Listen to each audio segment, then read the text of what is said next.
All right, we are here outside the Moore Center. We've got our recruiting guys, Michael Langston and Matt LaSerre, wrapping up the mega weekend, recruiting weekend for Florida State. Michael, we'll start with you. What's your takeaways here from this weekend? Nearly 20 visitors on campus, and a whole lot of talent at that, and several that have their decision dates looming soon. So how are you kind of feeling, and what's your takeaways on the weekend? Really positive. I think FSU feels like they nailed it throughout the visits. I think they made some really good progress with even guys that weren't like maybe the top of their list. I think guys like Ty Haywood put FSU in his top 3. There's several others that before they were in the picture, but they didn't really move. And then I think there's a lot of guys that I think there's several guys I think that visit this weekend that I do believe will be in this class. Now, what's kind of your thoughts, your takeaways on the weekend overall? I think overall they knocked it out of the park when you listen to what the guys are saying and where Florida State is at in those decisions. I mean, we could see, what'd you say, probably up to 10 commitments from this visit alone out of the 19 that were here. I mean, people like Kevin Wynn loved it, and Kevin Wynn is, Florida State's always been up there in his recruitment, but Georgia's been coming in. It seems like Florida State kind of made up some ground there today. He really loved it. He loved hanging out with the players. Dalen McCutcheon right now said 5-way tie, but he's one going in on decision. Michael said Ty Haywood, 5-star, who FSU's in the top 3 for. I don't know if that's something we really thought they were going to be, or a place they were going to be with Ty Haywood. Byron Lewis, again, great weekend. It seemed like they knocked it out of the park with everyone, especially getting the biggest news out of today so far is Javion Hilson locking it down. That is huge for FSU, as he was at Texas with all the Lambos out and everything. No one knew how he was really going to react after that. So getting that locked down, that commitment locked down, is huge. Matt kind of touched on it there, Michael, but some additional trending prospects that you saw from this weekend, maybe that we didn't mention already? Yeah, I mean, I think Tavion Wallace looks good for FSU. I think FSU's made a surge, some with Gavin Nix. That one's kind of 50-50 for me, but I think they made a good surge. That was certainly there.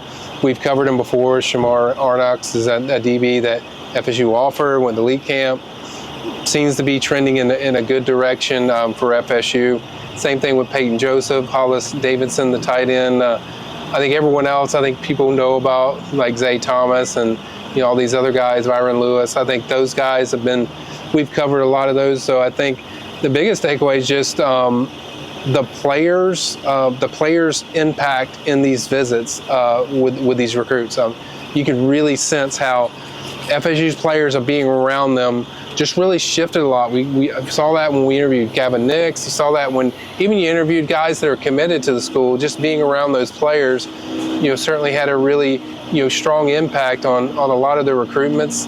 I think Dalen's the same way. I think a lot of these, when you have these players around, it's just a difference of just connection ability, and it just gives the official visit or a visit itself a little more juice. So I think, as I said before, I think there's probably like 7 or 8 that I could see from this visit weekend that you see in this class. And I think another one that was interesting was Jalen Wiggins. I think that's a guy that they keep trending up and really chipping away, and it sure feels like there's some good momentum building in that recruitment.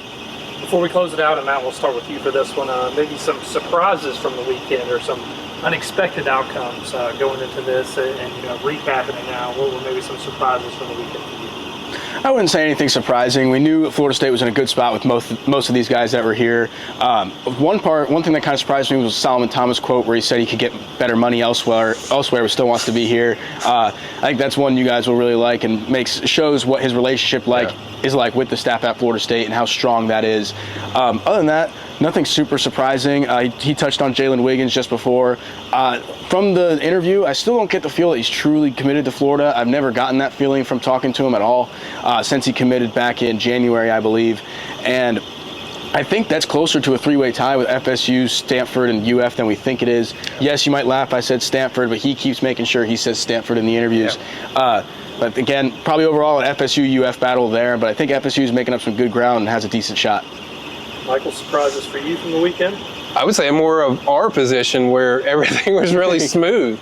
We had a really smooth day, just a great flow. And I would say, as far as surprises, I would say Kevin Wynn, as far as how much he really is high on FSU. I think Georgia was surging there, but I think after this visit, there was a clear indication like there is a big surge just with his recruitment and what FSU's done. I think overall, I think it went as expected. I know a lot of people were like, where's the public commitments? But it's like, I never expected like there would be a commitment from the thing today. Like, as in after their visit, I thought it would be like a couple days or a day after, because that's how most kids do it. They want to set it up. They want to have their family there. And so, but everything was extremely positive. Stuff I've got. Certainly I'll have a recruiting wrap later today. I'll go in the details of stuff. Terrell Jones was an interesting interview because, he didn't exactly completely shut it down, but the interview, what he said and the information, what he was saying was very detailed. Everything I've heard was he's doing a lot of recruiting.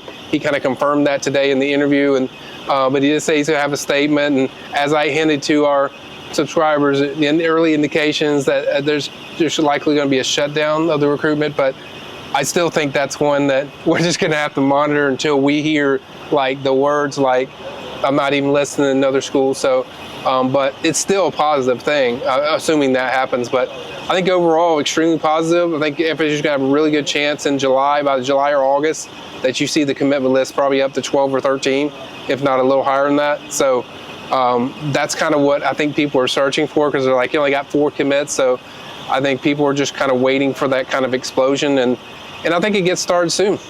Mike Norvell likes his fireworks in July, but everyone. Those are our 5-star recruiting analysts here at Warchant.com, Michael Langston and Matt LaSerre. Thank you guys. Thank you.